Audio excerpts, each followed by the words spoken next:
श्री गणेशाय नमः। जय हो भगवान रामचंद्र जी की। अध्यात्म रामायणे युद्धकांडे चतुर्दशः सर्गः। हिंदी अनुवाद। हिंदी अनुवाद हमें श्लोक 52 से आरंभ करना है, किंतु उपलब्ध अनुवाद श्लोक 51 के साथ ही मेरे सम्मुख है, तो वहीं से आरंभ करेंगे और त्रुटियां ना हो या कम से कम हो इसका प्रयास रहेगा। किंतु यदि फिर भी हमसे त्रुटियां हो जाती हैं तो आप सभी गुणी श्रोताओं से हम क्षमा मांगते हैं।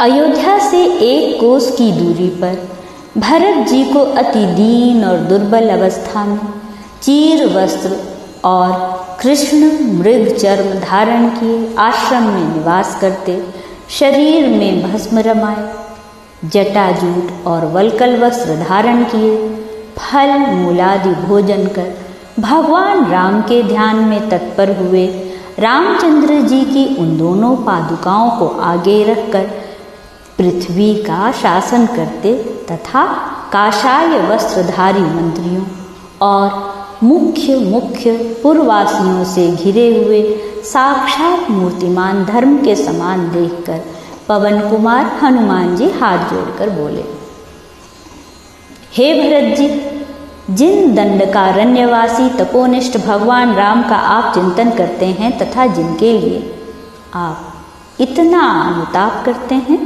उन ककुत्स नंदन राम ने तुम्हें अपनी कुशल कहला भेजी है।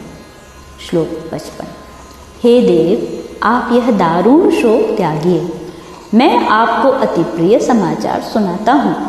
आप इसी मुहूर्त में अपने भाई राम से मिलेंगे।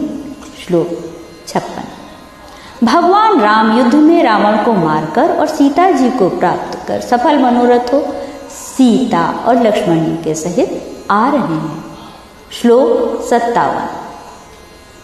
श्री हनुमान जी के इस प्रकार कहने पर कैकेयी के प्रिय पुत्र महातेजस्वी भरत जी हर्ष से मूर्छित हो अपनी सुध बुद्ध भुला पृथ्वी पर गिर पड़े। श्लोक 58। फिर संभल कर उठने के अनंतर भरत जी ने तुरंत ही प्रियवादी हनुमान जी को हृदय से लगा लिया और आनंद के कारण उमड़े हुए अश्रुजल से उन वानर श्रेष्ठ को सींचने लगे। श्लोक 59।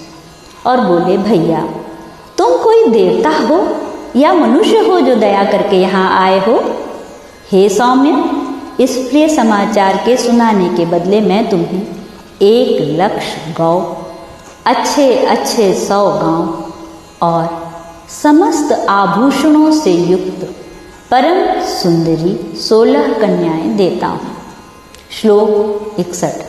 ऐसा कह श्री भरत जी ने हनुमान जी से फिर कहा, आज भयंकर वन में जाने के कितने ही वर्ष बीतने पर मैं अपने प्रभु का यह प्रिय समाचार सुन रहा हूँ। आज मुझे यह कल्याणमयी लौकिक कहावत बहुत ठीक मालूम होती है कि जीवित रहने पर 100 वर्ष में भी मनुष्य को आनंद मिल सकता है। तुम्हारा शुभ हो।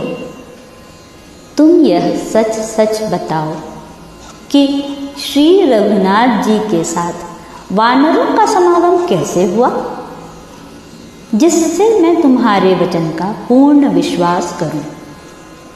महात्मा भरत जी के इस प्रकार कहने पर हनुमान जी ने श्री रामचंद्र जी का क्रमशः संपूर्ण चरित्र सुना दिया।